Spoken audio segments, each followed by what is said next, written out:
Crowds that were never seen applause and yells hooray. What were the attendants so desperately waiting for? The grand opening of railway traffic from St. Petersburg to the Tsar's village took place on the 30th of October in 1837. The first train consisted of the steam engine and 8 wagons. Its operator was the creator of the first railroad, Franz Gessner himself. First passengers, Emperor Nicholas II and ministers occupied their seats.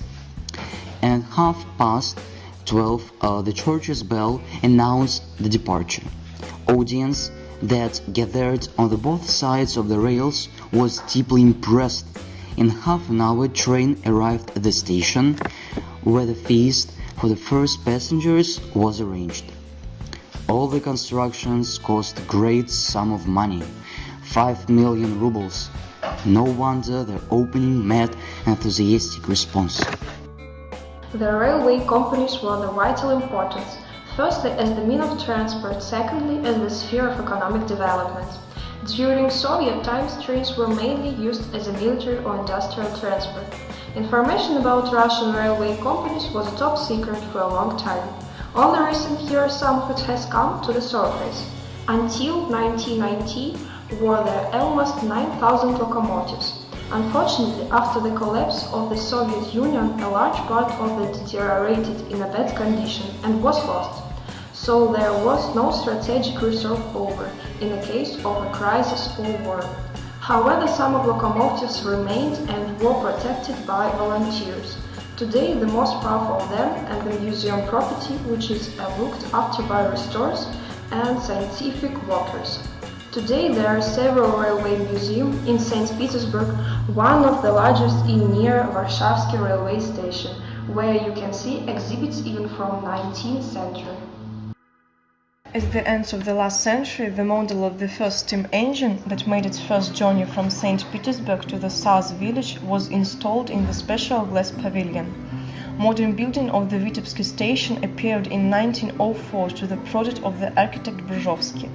It was built in the fashionable for those times Art Nouveau style and was met with a high response by the citizens. On the 30th of October 2007, in a light hall of the station, the monument to Gessner, the builder of the first Russian railroad, was established. Today, the Vitebsk station is the dead-end siding passenger station. It is the only station in St. Petersburg where trains depart from the second floor. There are different destinations, as the trains go as abroad as to the nearest suburban areas. Nowadays, when all the technologies are developing extremely fast, railway communication needs high speeds and better quality.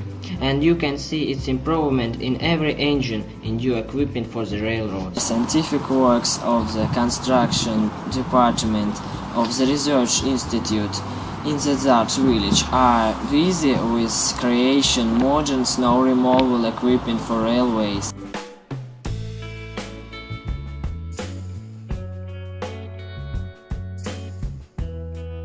What modern technologies we can see on the rail today? Our construction department is mainly busy with creation machines that are used for repairing the rails. Also, we're building railroad equipment. For instance, a new snow removal train appeared not so long ago. How do you think will people use the trains in the future? What can I say? I am not a scientist. We're busy with those works that main railroad company gives us. But only government can tell what must we create. How do you see future technological development? Railroad has been functioning for more than 200 years. Trains, structures change all the time. New technologies appear.